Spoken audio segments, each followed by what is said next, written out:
for the smooth conduct of the online session.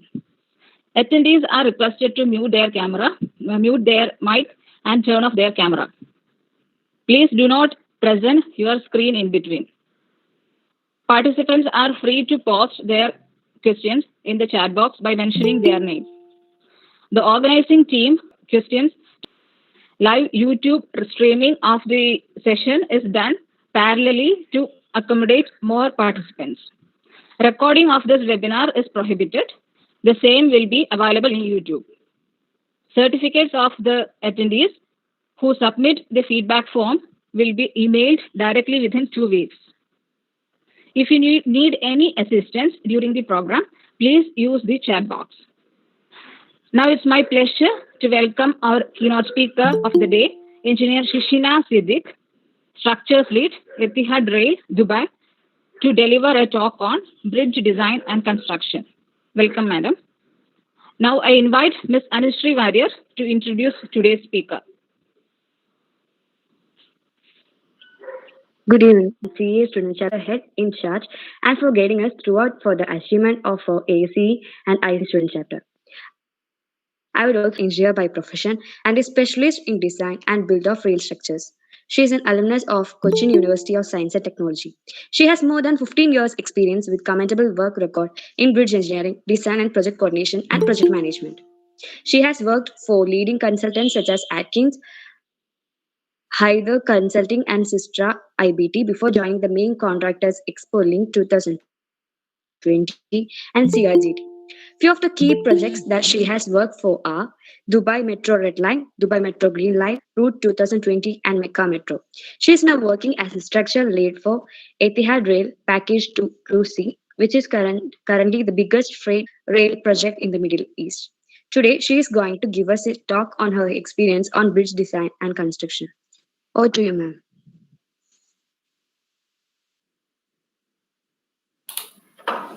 Thank you, faculty members. Hi, can you hear me? Hello? Yes, ma'am. Yes, ma'am. Am I audible? Yes, ma'am, very clear. Okay, thank you. So, first of all, good afternoon to everybody. I want to start off by saying a special thanks to my dear friend Divya and all her colleagues for inviting me and also giving me a wonderful opportunity to address a young group of students. As said, I am alumni of Cochin University of Science and Technology, and currently I'm working as a structures lead for Etihad Rail for Package 2C in Dubai, which is a freight rail. It is a goods transportation rail project. It is in bridge structures and especially for rail structures. So for me, an office day, it is like a lot of coordination between the various disciplines, getting the approval of the design from the client and various authorities. And also I have to I'm talking daily to so many subcontractors, suppliers, consultants, my designers. And this is just my working day. I was just to let you all know. And if you ask about my work satisfaction, I really enjoy my work. Because it is very dynamic, it is challenging, and there's a lot of interaction between various disciplines. And as a principle that I've always been following is that I always make sure I learn something new daily. So that I advise even to my team and to everybody else that you make sure that you're never ending your learning process, and also make sure that whoever is coming to you is always your client. That is, whether it is your manager or your client, that they are also your clients. But even those who are your juniors and anybody in your team, your teammate, they are also your clients because they are coming to you or asking you for something, and so you should always meet their expectations. So whatever you do it with your full dedication and put your heart in it, own it, and be responsible for it. Be answerable also for it. So right now, I will just give you a brief about bridge design and construction, which is from my experience. So you must have learned all this in textbooks. You must have done it in assignments, projects. So let's see how it is in the actual working scenario. I hope I can get your attention and I can also inspire you.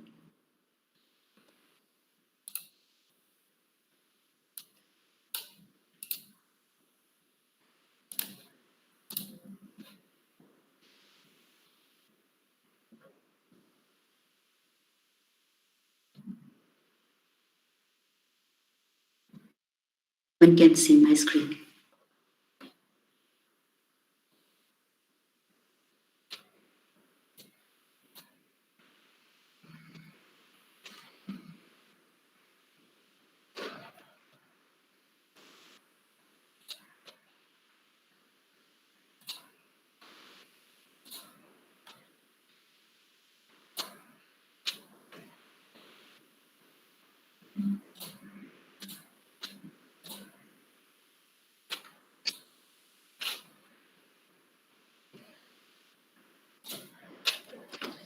Can you see my screen?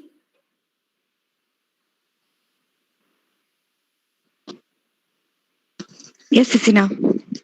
Okay, fine. Yeah. So as I said, I'm sharing the experiences that I have learned so far.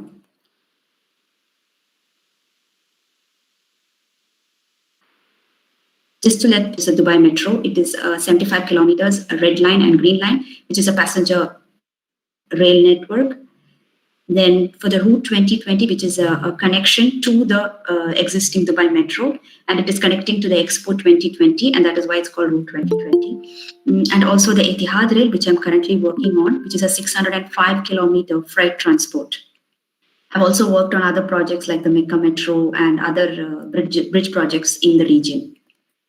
Just a general overview on the project that I'm currently working on. It has under bridges, over bridges. Now you will think, okay, what is the difference between these two bridges? So under bridges are when the rail is on the bridge. That means we will have a road or a utility line below it. And over bridges when the road is over the rail. So this is just a basic definition that is used on this project, not necessarily that it will be the MSC walls. And there is also design life, which is 100 years. And the design codes we are using is the ARIMA, which is the American Railway Engineering and Maintenance Association code, and the AASHTO, which is also the American code. So we are primarily designing to American codes. The axle load, which is a very determining factor, is 36 tons per axle. These are generally what our project has. You can see it is the piling works, roads and utilities, rail embankment. We have to temporarily divert the traffic during construction. This is an example of the underpass that I just mentioned. This is the actual picture of the Dubai Metro, which is now currently running. This is just a generic bridge definition, so that when I say something as I present, you will know what exactly I'm referring to.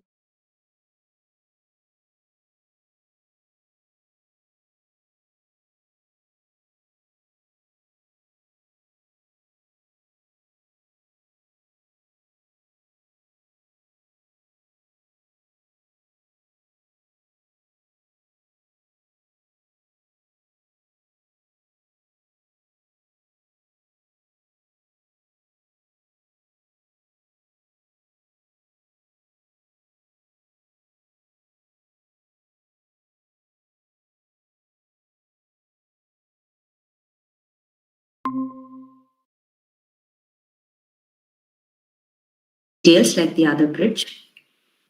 This is an integral bridge. So this can happen when the bridge structure is, say, between 10 to 15 meter of span. We don't need to have a bearings. We can still allow for a small bridge like this. This is other structures which are also associated with bridge structures like culverts and all these. So these are also coming under bridge designs as well, but they are very small structures. And then this is a typical example of a steel girder bridge, which again has a deck, the bracing beam. So if you like steel over concrete, then you can even focus your expertise on steel structures. This is a carriageway that is for the roads, and this is a parapet. Or generally, the bridge is crossing over a road or a waterway, canal or something, and the skew angle is the angle that is from the normal. It's called the skew angle. Skew is very important. Skew and the span is what type of bridge. Do you want a box? Skew angle is equally important to a span. So generally when we see the bridges, we have, this is called the pier. We have the bearings below the girders, the parapet or the handrail. There is a plinth to connect the parapet. This is the end of it is abutment.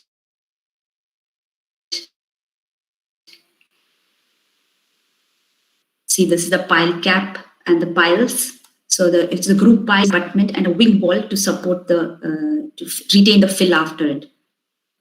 Typical retaining wall, which you must have learned even the design of these in your engineering. This is expansion joint. So when you pass by a bridge, this is the one that makes the noise. So if you don't detail this properly, you will have bigger noise and that affects the life of the bridge. So even this joint is very important in designing a bridge. Drainage, bearings, bearing plinth to support to give distribution surface for the bearing. Another innovation is the mechanically stabilized earth wall, which is also called the MSC walls. This is what we are using now on this project that I'm working on. So here, so unlike the retaining wall, you see the retaining wall has a big foundation because of the retaining effect of the soil. But if it is an MSC wall, these straps, what you see here, they're called the soil reinforcements. These are the ones that is retaining the wall here. So you don't need a big foundation. They're easier to construct. They're faster. So we can precast all these panels, and then once the bridge's construction is finished, we can immediately install this. So this is one of innovations, and it is picking up in many of the structures these days all around the world. So you see, this is a conventional retaining wall in comparison to a MSC wall. These are the bearings. You will see there are different types of bearings. Each has its own functions, and each depending on the loads and the movement, temperature.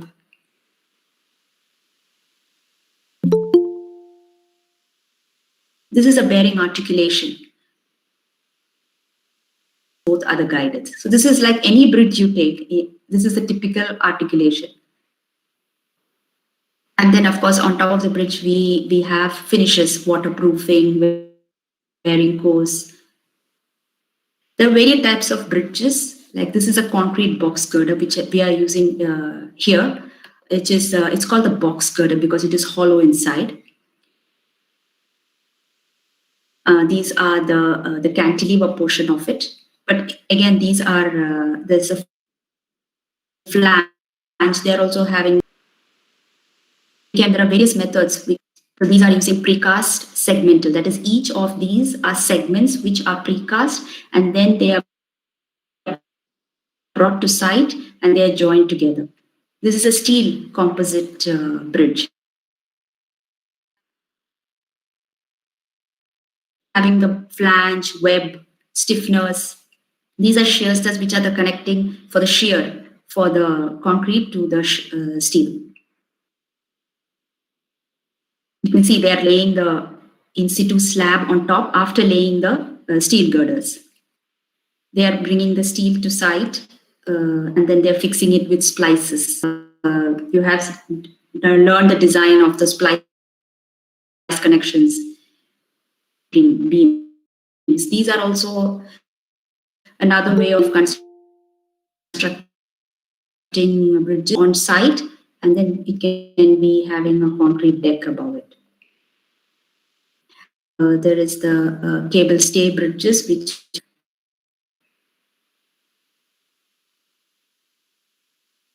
is also an example here.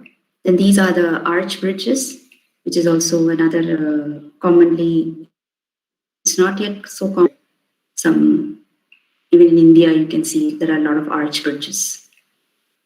This is an example of a truss bridge.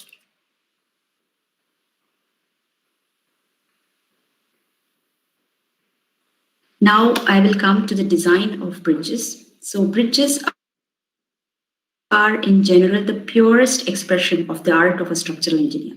So this is one example, this is one specialty of bridge design, is that the bridge engineer is an architect and a structural engineer, and also for construction. So most of the times a bridge is required to be a landmark or a symbol of the regeneration of an area. So you see, many places are even called by the name of the bridge in that area. So that is how important a bridge is to an area. It even changes the infrastructure, it changes the economy of that region. So also the bridge design engineer has many obligations. That is that person has to use the client's money wisely and at the same time.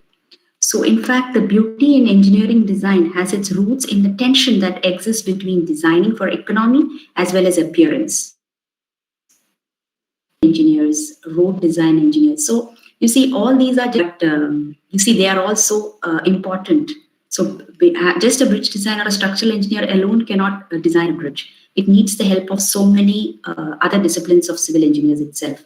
And also, we also need commercial contracts and planning to keep the project within time and budget. So that is, even these are having the roots of civil engineer itself. So unless the contracts team understands what they are designing to, they will not, what they are actually looking at, they cannot help us bridge design engineers. Now the basic design parameters is the actual characteristics of the site, then the strength of the materials that we are using. Are we using concrete, or are we using steel, or are we using something else? The design life of the bridge, the maintenance, how does the client want to maintain it? Every 1 year, 2 years, 5 years, 10 years, it all depends. And the various regulations. So like maybe the laws of India is different from the laws of UAE and US and UK. So all depends on how the regulations are, how the design codes are. Then the economy and the time constraints we have, because sometimes they say, okay, we need this structure to be completed in 1 year. So then, so there are a lot of times, then it means then you have to go for something precast and the form of contract. And then what is this bridge, the effect of that bridge on the community there? And of course, as I was saying before, the appearance of that bridge. How do that bridge, is it very symbolic? Is it going to be a national structure? And also, what are the wishes of that bridge owner, that is a client? What does he want? There are different types of bridge sections, like these are the solid slabs. Then we have that which can go up to 12 meters. Then you can see that as the span increases, we have to reduce the dead load of the bridge. So it becomes voided slabs. And then there is an example of, say, precast, and then it can be precast segmental, or then finally it can even go to cable stayed bridges. The basic materials is first is concrete, and the important parameters is that the 28-day compressive strength between 40 to 60 MPas that is used in bridge structures, and other things that are being tested is that the material factors, because concrete material factor on steel reinforcement is low, because steel is produced by an industrial process and there is very little variation. On the other hand, concrete is mixed on site, and that is why we have a higher material factor of 1.5. Another important factor is the concrete cover. So the durability of the structure is determined by the concrete cover. We can have concrete covers from, say, 20 to 30 mm and up till 100 mm. But all determines on how far does the design life of the structure is. Is it 50 years, 100 years or more? Another important material is the reinforcing steel, which is having a yield strength of between 400 and 500 MPa. And another important parameters is that the bond strength, which is the transfer of steel force between steel and concrete, is accomplished primarily through raised deformation. So you will see those small deformations on the steel is actually for increasing the bond strength. Welding is always avoided at site. Another important material in bridge structures is so you see, pre-stressing steel is supplied from the mill in standard 7 wire strands. Each strand consists of 7 wires, and the strands itself comes in various diameters. The basic principle of pre-stressing is that you can see that the tension strands is between the end restraints, and these are cast concrete around the strands, and then the strands are cut so that the tension in the strand is transferred to the concrete. There are two types of pre-stressing the bridge. One is pre-tension and the other is the post-tensioning. Pre-tensioning involves tensioning the cables before the concrete is cast. The cables are anchored to strength mold, and once the concrete has hardened, the stressing. Post-tensioning is the concrete is already cast, and then we are bringing it to the site, and then we are tensioning it. There are many advantages of pre-stressing because the concrete sections can be much smaller. So the congestion of the rebars, that means the reinforcement, we can reduce it. There is greater stiffness, there is greater durability, and also because of the slimmer sections, there is the appearance of the structure is also better. Now, if you look at the actual design of the pre-stressing, there is the serviceability limit state check, which is the longitudinal stresses in the pre-stressed deck are checked at each stage of the construction. So as I was saying before, the bridge designer is not somebody just finishes off the design and signs off. The bridge designer has to be well aware of how the bridge is being constructed as well, because each stage of the bridge, there are different stress levels which has to be checked by the designer. So if you look at the building design, like once the design is finished, okay, they can construct because it is a typical method. But for bridge design, the designer has to be aware and also approve and review the construction methodology as well. So these are examples of the post-tensioning cables. So pre-stressing, one of the main calculations that involves is the losses, calculation of the losses.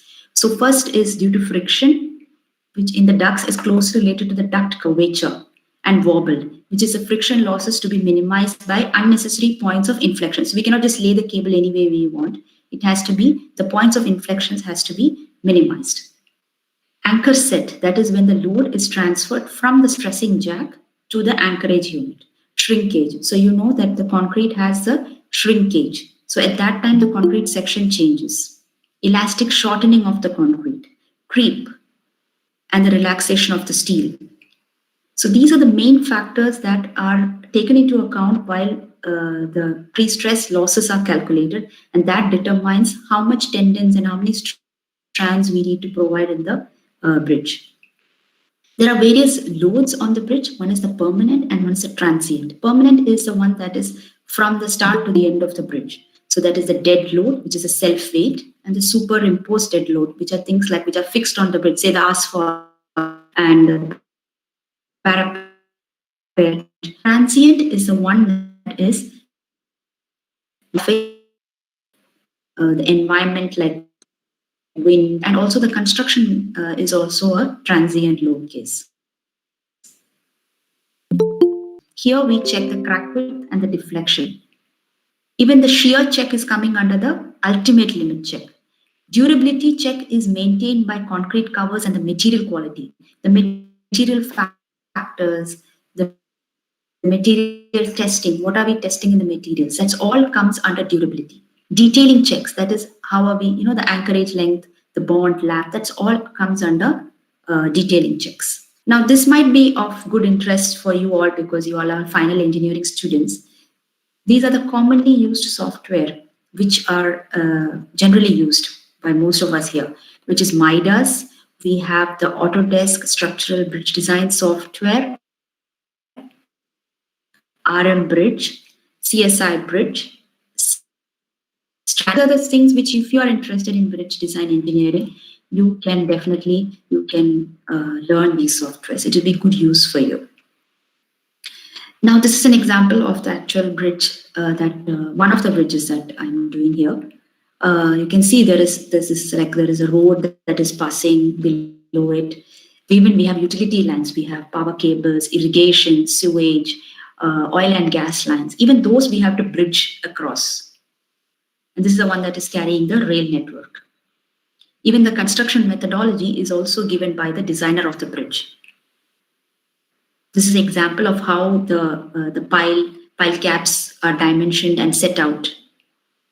Then the reinforcement details, pre-stressing details. You can see this is a table of the strands, the tendons, how they are offset in the bridge cross-section. Now I will come to the construction of the bridge. We have various spans of construction, which is the span by span erection using the longing gantry, span by span erection using ground support, 3-span, which is the balance cantilever, which is one of the, it is the mode where we can do for the urban metros, which for the longest or the biggest cantilevers, we can use during the balance cantilever. And then we have the conventional cast in situ bridges. So this is a small video on bridge design and construction.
So I hope you enjoyed that video. So you can see in that video how the bridge segments, even the segments are lifted and then it is brought to side. Even those aspects are determined by the bridge designer itself, because the segment lifting points are also important. And you see the various, the shear keys, the tendons. This is just an example of a casting yard. That means the pre-cast segments are cast here and rebar is fabricated. There is segments are stored, which you saw in these videos. And there are various advantages of these segmental bridges where we can do in a faster way. That is, as the site proceeds for the substructure, concrete piling, the superstructure can be brought to site in that time. And there is minimal traffic diversions, especially in urban areas. This is an example of the casting yard that we had used for the Dubai Metro. These are again the rebar installation area. This is the casting yard. the casting bed, they say that. This is another video I have for the casting methods.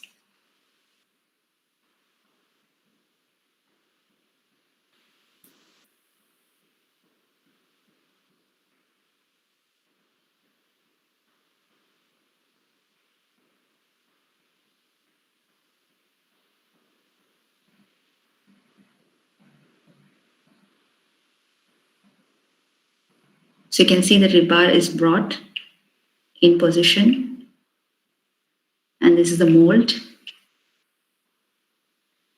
and this concreting.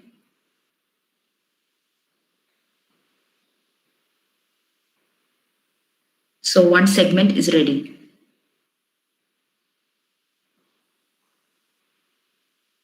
Now this segment is also used as a part of a mold of the next segment.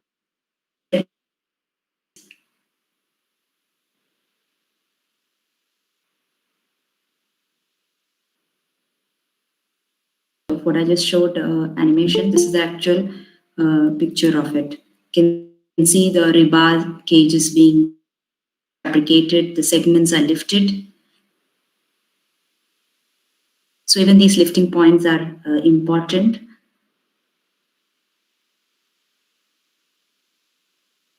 Even the seg transported to site, and this is how these are being erected at site.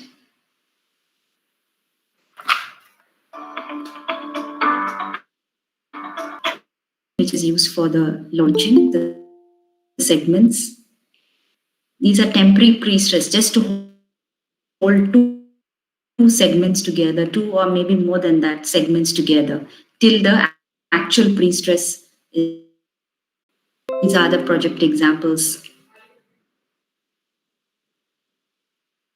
So that is a presentation. I want to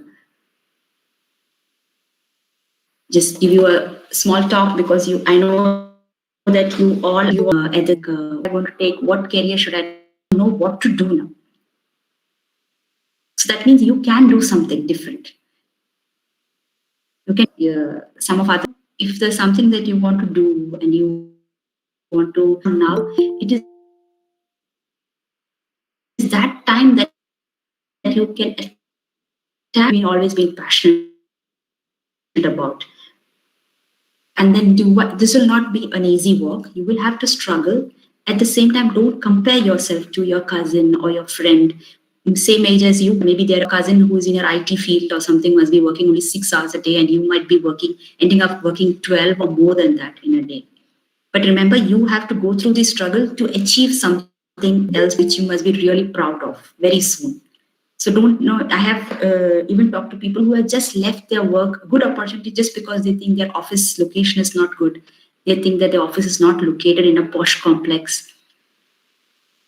So what you need right now is a clear mind. You need to have, not bear all that ego and the pre-notions that is in your head. It should all be out.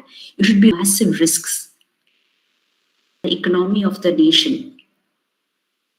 There are various, especially civil engineers, because remember, civil engineering is one of the most versatile field of the engineering, and you are now going to hold the certificate of the oldest engineering discipline in the world. So there's so many, which in your world, you must have, you are on social medias,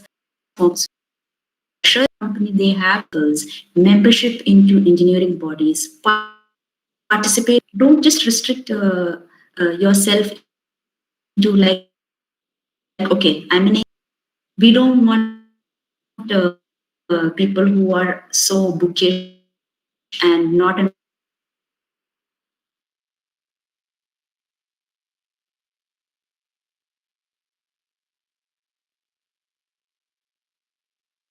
miss out on your soft skills and passions. Just because you have to work doesn't mean that if you are good at, say, fashion and beauty, you have an Insta handle on that. Doesn't mean you have to dump all that now. No, you still can develop all that. Because, and what I believe is an all-rounder is always preferred into practicality, whether you have an eye for detail. And the most important of all is communication. You must be having a lot of knowledge, you must be good at everything, but if you don't know how to present that to somebody, then there is no point about it. So you have to have good presentation skills, presenting and interpreting data. And keep learning, keep innovating, no matter how many years of experience you have. Keep motivating and helping each other as well. You need to have competition with your peers, but it should only be healthy. You should work towards your goals and remember one very important thing. It is okay to fail. You can fail. There is nothing wrong in failing, because each time you fail, you get another opportunity to begin again. But this time, remember, you would be stronger than before. So if you haven't failed till now, that means you are not yet on your journey to success. So that's all from me. Thank you. If you have any questions, you can ask me now or later or any time. You can get in touch with me. If I can add any value to your life, your career life, I would be more than honored. So thank you all. So if you have any doubts, please post in the chat box. Please do.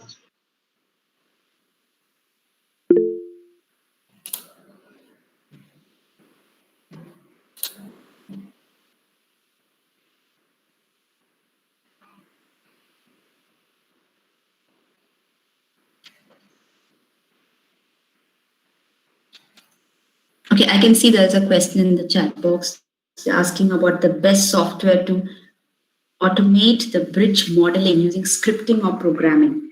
Okay, so as I displayed some softwares that are commonly used, all these are very much programmed to make bridge modeling very easy. So even the tendon profiles or the...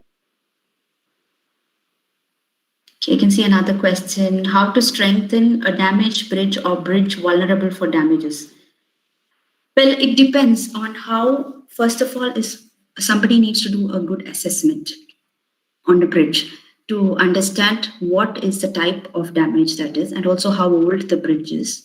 So has it been overloaded during its recent past, or has it had any other issues in the foundation or another bridge or some canal, or has there been any other environmental factors and method where the crack depth, the width, the path of the crack is assessed and mapped. It is called, but for bridge repairs, they are more strength. So these are called, they are non-shrink grouts. They are called non-shrink grouts, and they are used commonly for such bridge repairs. These are for the other ones, maybe suppose it is say for other elements like say the surfacing, say asphalt. So these can be done externally. Then there are like say expansion joints. It will have to be replaced or repaired. Bearings also might be needing depending. So they are specialist materials. So it's not a bridge designer or a structural engineer who can assess it. It will be a specialist who is in that particular material. Only they can assess it. So there are various companies like Mageba, Morer. They're specialists in expansion joints and bearings. So they will come and inspect, and they will recommend, okay, whether this needs to be replaced or is there some local damage that can be repaired. So I hope that answers.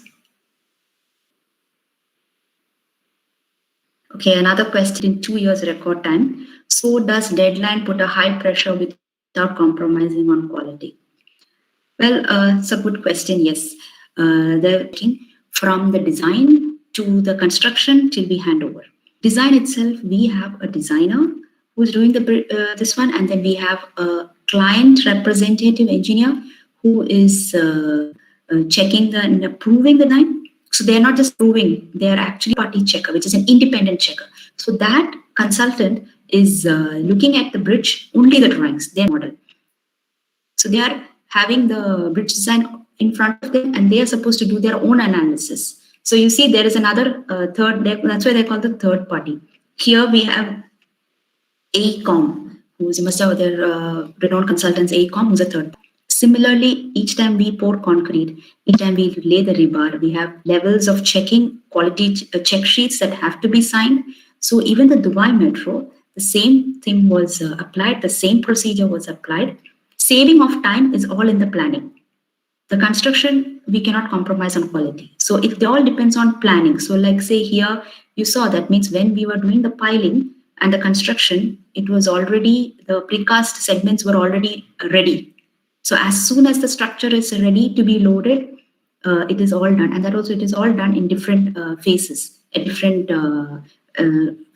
locations we can do all at one time. So such good planning is required. So the planning engineers, they have to be well aware of the bridge construction methodology. So another question is from Fasna. What were the technical challenges faced on the practical implementation of Skyway system in Dubai? Sorry, I don't understand. The Skyway system, you mean the... I don't understand which is the Skyway system. Fasna, can you unmute your mic and tell me?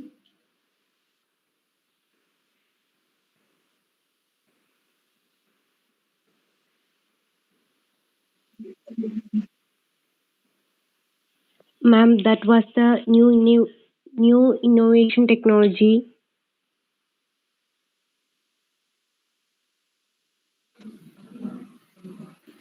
Yeah, but I don't understand which is the Skyway system you're referring to.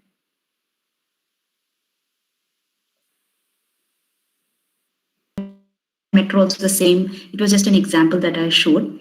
So I think when you say Skyway, I think you are talking about the launching girder system. Well, that is, if pier is not ready, or due to some issues, the precast segments are not reaching its site, then this gets on hold. So that is one big challenge. Sometimes we were not able. We had faced issues where there were issues. The launching girder is ready, but the pier is not ready, or there is some other issue that we have to. At that time, we lose time, and also sometimes even the launching girder, it can walk over. It's called walk over, where actually the launching girder is walking over to another span. Sometimes the span is just been cast, and maybe the pre-stressing operation is not yet done. So there could be challenges that we have to check, go back to the design and check whether this span, which is just launched, is it okay to accept the walking over load of that span. So these are the technical challenges. So Adarsha is asking, under what situation shall engineers use jacking at one end only and from ends and from both ends, in the sense from both ends in pre-stressing work? Yeah, very good question. Usually for the spans, the smaller spans, we can use for one end pre-stressing. That is up to say 30 meter, 40 meter, 50 meter. But for the other end, which are the continuous girders, which are 3 spans, 4 spans and all that, we have to use both end. Otherwise, the pre-stress losses would be very high. So this is a general methodology, or else there should be some construction constraint, that is, one end is not accessible for some duration at that time. But generally, this is a principle that is followed. Which bridge is suitable for marine structures? Well, marine structures, because marine structures, these are long spans, yeah. So usually it is the